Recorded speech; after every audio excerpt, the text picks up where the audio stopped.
Welcome to But Her Lyrics, the show where we delve into the political lyrics of songs I like, songs I wrote, or topics that I think should be a song.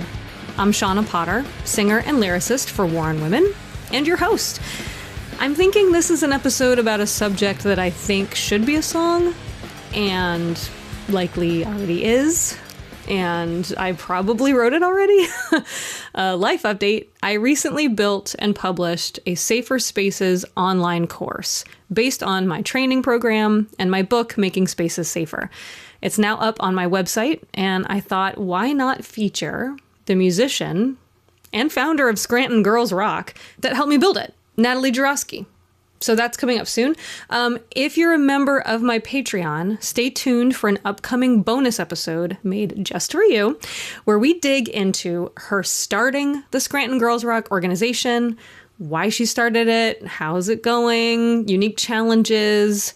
And for the dudes, just know that if you listen to the entire bonus episode, again, coming out soonish, if you listen to the entire thing, you do in fact get to have your feminist card punched for the day. And as we all know, 10 visits to feminism and you get a free ice cream cone. Insert double entendre here. So that's just for patrons, and you can sign up to become one at patreon.com/Shauna Potter for lots of cool exclusive stuff like that. But let's get right to Natalie and I talking about how and why we built this self-guided online Safer Spaces course. Interview time! Natalie Jurosky, thank you so much for joining me on But Her Lyrics. Please introduce yourself to everyone. Thank you for having me, Shauna. My name is Natalie Jurosky. I do a lot of things, but music's always been in my life, and I'm a big fan of your work because I also build a lot of communities, and I always want to keep those spaces safe. Oh, well, I'm a fan of your work, obviously, which is why I tapped you to help me build the online course version of the Safer Spaces training. Now, what is your background as far as like what's relevant to working on the course, which we'll dig into the details soon, but what explain to everyone like kind of what you were bringing to the table, what lens you're looking at this course through? Sure. Well, I grew up playing music in dive bars with predominantly male-centered bands, and sounds familiar. Yeah, I think a lot of us have some resonance with that. Not to go back and get triggered or anything, but there were a lot of good times as well. I thought it could have been better had I had more vocabulary to what I needed to feel safe. And just when I found your book, I was like, this is what I needed in those environments. Since then, I've tried going into other environments. Currently, I'm surrounded by a lot of women, trying to even out the balance of energy. But I really loved sort of getting that book and realizing that somebody else was experiencing that too, because the beginning of the book was very relatable. You have a story of one of your instances. And I think that a lot of the women that are in those situations are often, we don't realize it because we're so fiercely independent, but a lot of the times we are alone. And that book was a really great just voice in my head. Like an older sister wrote a book for me. And I never thought that I'd be working on a course with you. I mean, I read that book and I was like, what are the odds that this woman is going to even get back to me? I'm going to shoot my shot. So I reached out on LinkedIn and here we are. I try not to, if there's more questions about my background, I can elaborate, but trust me, like I'll gab all day about it. I'm a bass player. That's my main instrument.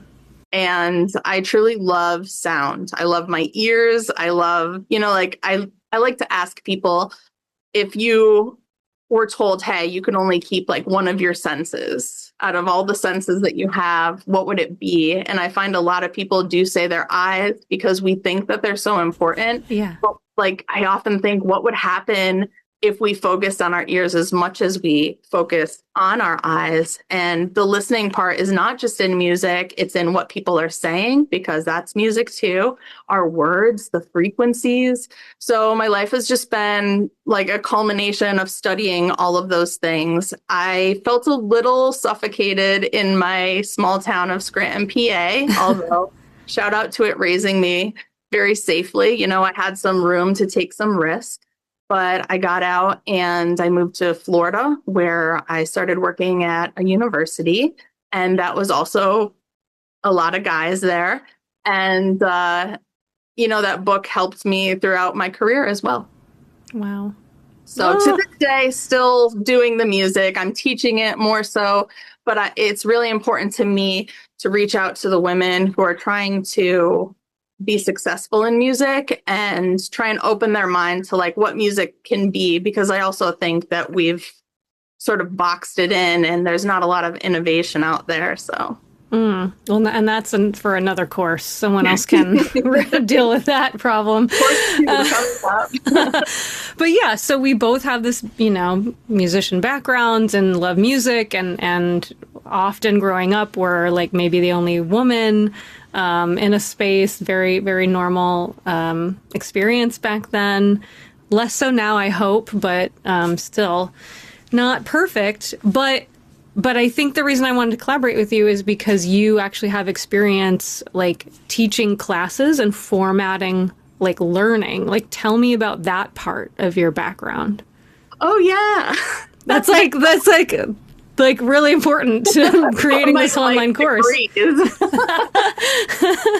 So when I went to Full Sail University, and I originally took recording arts. And through that program, I was still trying to discover my real confidence in like who I was. So I wasn't super confident going out into the industry immediately. And I ended up, I have to say, while I was in school, I was a birthday clown, which I was like, oh my gosh, kids Amazing. are wonderful, like very low pressure, and they think I'm awesome. And I really fit in with kids. So I saw this job that was like teaching music tech at Full Sail. It was another little side program that they had for K through 12. And I had a manager there. It was like my first woman manager, and I have a really strong mom, so I'm ready to like get to work. And God bless her. She sat me down and she's like, there's so much fire, and you just need to like channel it. You got to just direct it. And luckily she was a Sagittarius too. So these words were like ringing true. And she sat me down and she was like, have you ever thought of like, you know, teaching? And she started teaching me about Bloom's taxonomy, about different learning styles and how other people learn. And I just found myself getting fascinated with that. And, you know, on top of music, I just feel like you can teach so much through it because it's a creative, expressive outlet. There's so many different lifestyles out there. I'm not really about like, this is how it should be. It should be like, well, who are you in relation to that? Some people can't find the words. So being able to bring music into a lesson is really where I'm most comfortable. But I could do the boring stuff like music theory and all the important things that, you know, traditional musicians will tell you about. But no, really more philosophical. And getting that guidance from her was so important because I really could have burned the world down if I wasn't like trained or guided or mentored. And when you have this like wonky girl who's like, I want to take over the world, you know, in a very, you know, gentle way. And to have somebody take that seriously is really important. And I think that we don't have a lot of people who know what to do with very proactive women. And a lot of the times they'll be like, oh, well, just shh. That face my mom would make when I knew I said something a little out there. Like, yes, that's my daughter. So really, I've loved my journey. I mean, I love that you have taken it because I don't think I could have, I didn't know where to start, right? Like, it was hard enough to write a book about the training. I'd already been doing the training for years, and writing a book was really daunting. It was a lot of hard work, and I could not have done it without my editor. So shout out to everybody at AK Press for the help.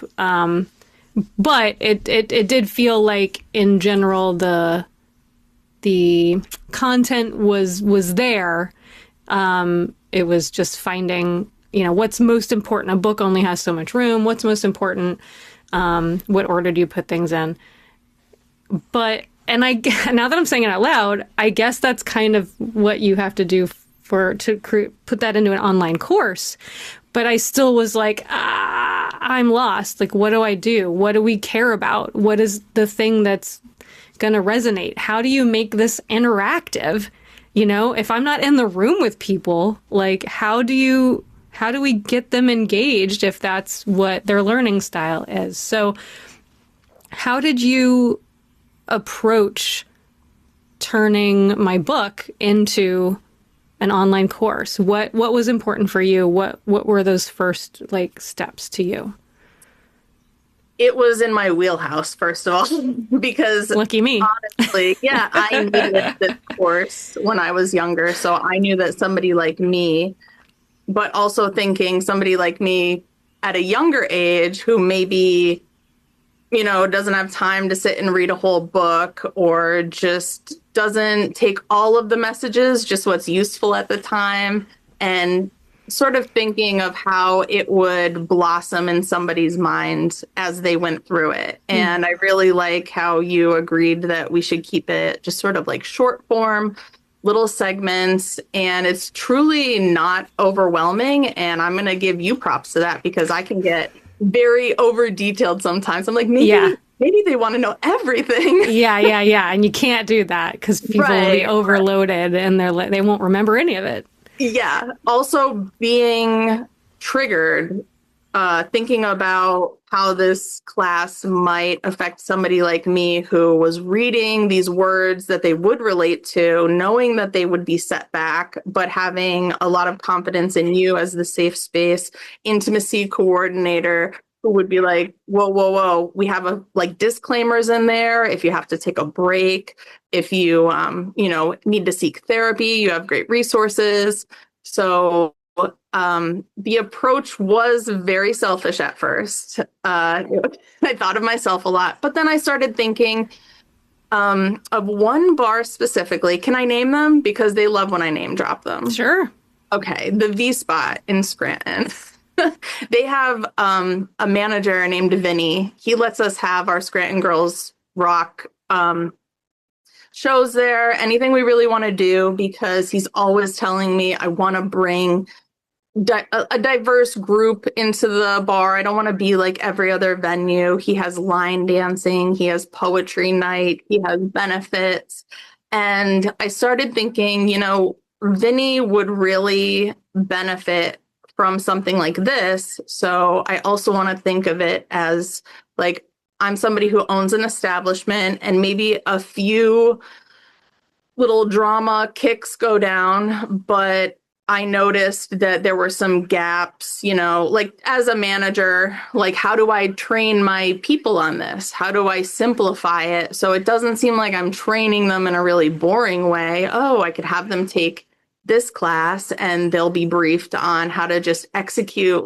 Honestly, telling them how to ground people is probably tremendous in a lot of news, and how to address things professionally, and just being aware of a group setting rather than one-on-one problems. So from a single standpoint and from a group standpoint, but after the class is all said and done, I also try and think, who else would benefit from this course? And then what kind of things might they have gone through in their life, and how are they going to take it? And I can't even really, I don't know how to explain that out loud. It's something that my brain naturally does. I think eldest daughter syndrome kind of kicks in there, where you're just kind of worried about everybody.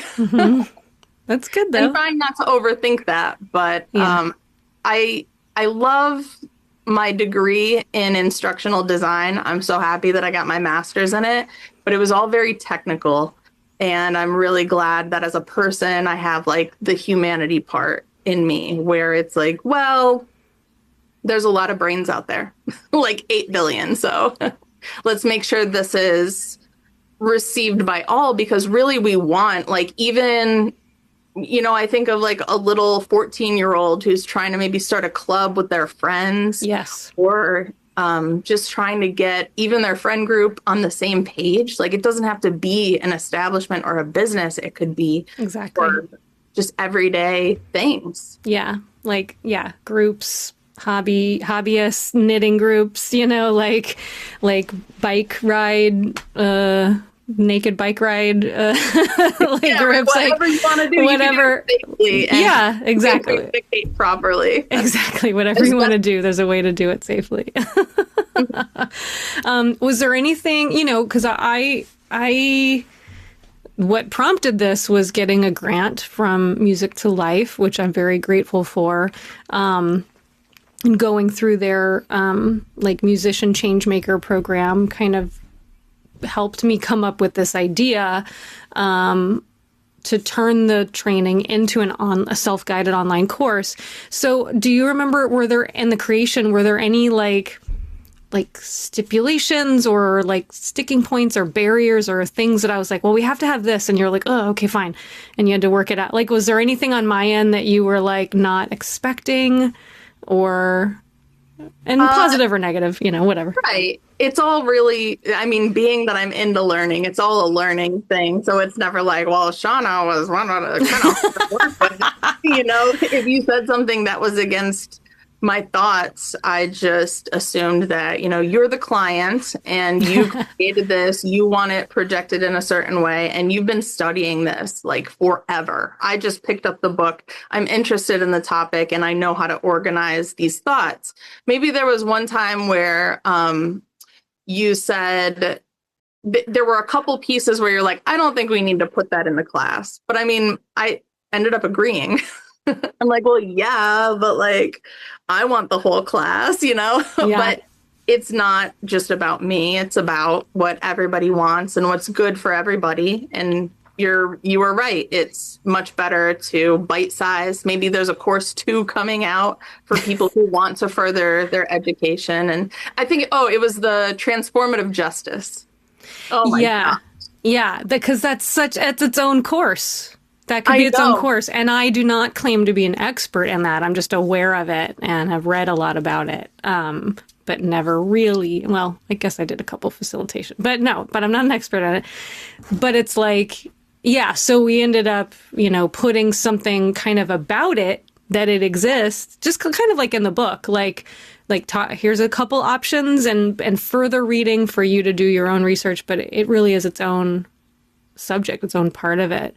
It felt like a challenge to me, like, because like a 1.5 hour training in person, that is not, it didn't feel like enough to warrant creating a course.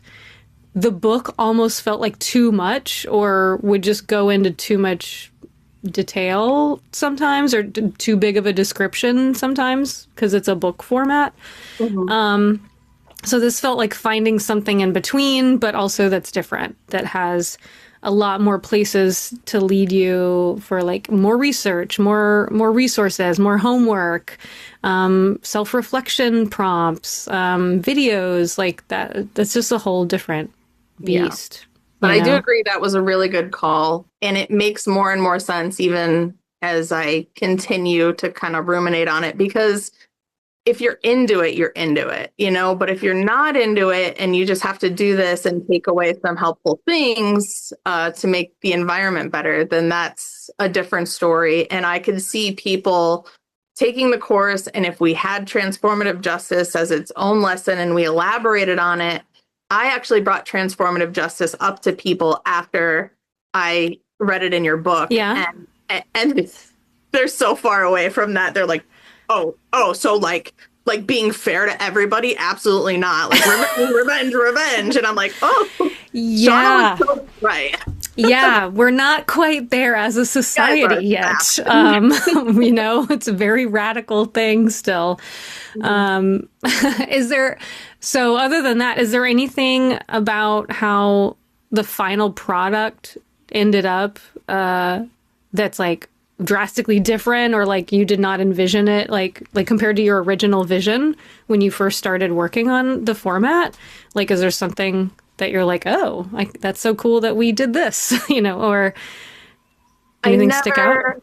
I never got attached to like anything aesthetic in my mind, again, with the whole sound and, what is the message? So I think we've always been really aligned on what that message is supposed to be because of our backgrounds, because of what we've seen. And this has been the greatest thing I've ever worked on, honestly. Like, it's the first thing I've ever been like, wow, like I'm freelancing this skill that I worked on and somebody is trusting me to do this. So like imposter syndrome, like I worked through a lot of stuff personally, and I'm really glad that I got to work through it with somebody who writes a book called Safer Spaces. Oh my goodness, like, Natalie, thank you. Mm-hmm. Absolutely. I couldn't have done it without you. Same, like I wouldn't have had the motivation like I would have with any other topic, because I did try and make some classes for myself, but having that person to, much like you said, your editor, like to just brain blast with, gets things done so much quicker. And that was really helpful. Palatable for everybody, because it's not just your voice. Like, we are 8 billion people. Yeah, that I found that very helpful, to be able to have conversations with you and like bounce ideas and like, okay, this is where it's at now. What do you think? And towards the end, have some beta testers that could give me like really good specific feedback. That, if you're just in the weeds, you can't see the little detail. You can't see everything that could be improved. So very, very helpful. I don't know if you wanted to shout out to any of those wonderful people, but I really appreciated their feedback as well.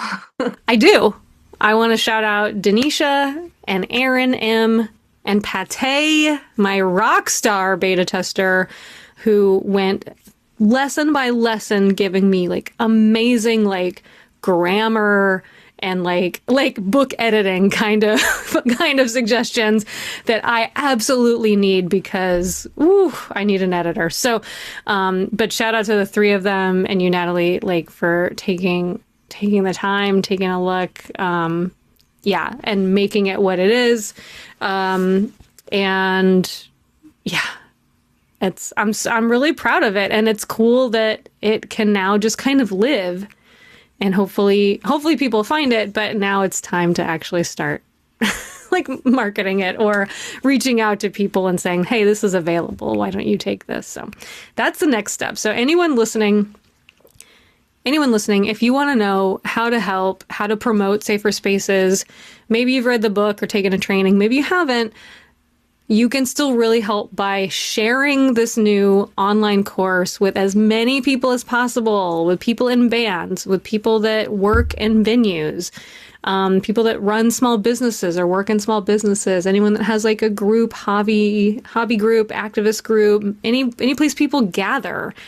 This course is for them. Even students, I think, in universities and colleges that have some sort of group that they're a part of or want to, be more involved or like host a lot of parties, like literally at their house or their punk house or whatever, it applies to a lot of people, and it's just some good human stuff to know. Even though the grant that I got it from, Music to Life, they obviously care very much about, the music industry, making the music industry safer. Yes, it's very geared towards that, but it absolutely applies to any kind of situation because humans gather. So that's going to work for a lot of people. And I say even larger businesses, corporations, universities, like could reach out and get a group discount and offer this course to all their members or students or staff or whatever, and get a lot out of it because it goes over bystander intervention, the safer space tactics that I came up with. It does talk about transformative justice a little bit. It talks about what to do if you're harassed, how to flirt, ways to work on yourself, like some touches on like how to deal with, police and ICE. So yeah, it really covers a lot of stuff, and in a way that hopefully isn't too heavy, because me personally, I can't deal with anything that's too heavy, Yeah, exactly. And that is one thing I was thinking about. Like, I'm like, I hope nobody hears this and thinks that it's going to be too much or too heavy. It's like, it's a relief if you're the type of person who has felt uncomfortable in moments and thought in early stages of feeling uncomfortable, you thought I could make this better. I could change this, but like you didn't have the words. And so you get more and more tired and exhausted. And now you're in this, well, if I can't beat them, join them attitude. But like you were supposed to be the light and you just needed the tools to do it. And so it's not putting more information in your brain. It's like getting the information that you should have gotten 10 years ago. Yes. Unless you're 10, then, you're on the right track. Then you're doing great, honey. Keep it up. Yeah. Live your life. Great timing. Okay, so that's our pitch for the Safer Spaces online course. Please go check it out at shawnapotter.com. There's a tab right at the top to check it out. You can preview it for free. See what you think. Check it out. But now, what's up? Do you want to ask me anything about it? Well, I was going to say that I thought it was my Instagram post about your Safer Spaces book, but I saw your Safer Spaces book posted on somebody else's profile, and I'm trying to think, it was a band, or is it White Betty or something? They were maybe part of like the Punksylvania scene or something. And your book was just right there and they were promoting it. So people in bands do love it. It did reach the music audience very well. I think it helps. When you're in a band, you feel like you feel like you don't have any power, but you do have some. And it's a very, very strange line to walk. And, and it's different, obviously, if you're making fucking millions or you're headlining arena tours. Like, yeah, you have some power and you should be doing more. But if you're just a fucking punk band doing your best and playing bars and stuff, like it's a weird nebulous kind of power. So it's about, the whole course, the whole training, the book, whatever, it is about realizing what power you do have, which will look differently depending on what position you're in, and then utilizing that power for good. And that's going to look different for different people, and that's okay. But everyone can do something is kind of, the point, the goal, which feels so much better than just being like, fuck it, I give up. There's nothing I can do. And it's also better than someone being like, why aren't you doing more? You're not doing it enough. You're a bad feminist, and it's like, we all are. It's just like trying my best, man. We're trying our best. But see, I like that. I really like that phrase, like, hey, we're all doing our best, as long as it also includes, we could probably be doing something a little better, though. Sure. Oh, yeah. Like better is better. And that can be incremental. And it doesn't have to be like so huge that everyone can see it from the outside, Yeah.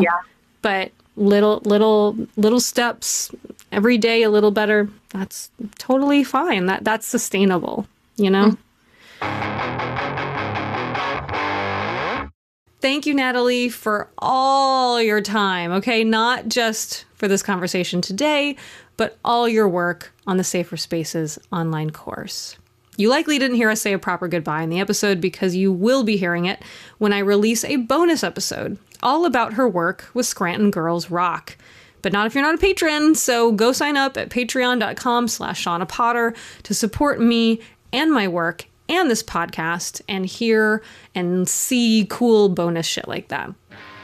You can support this podcast by liking my YouTube channel and sharing, subscribing, and reviewing But Her Lyrics wherever you get your podcasts. It's free and it helps. To find episode transcripts or to find out more about what I do, my book, my trainings, my Patreon, or the new course, head to shawnapotter.com.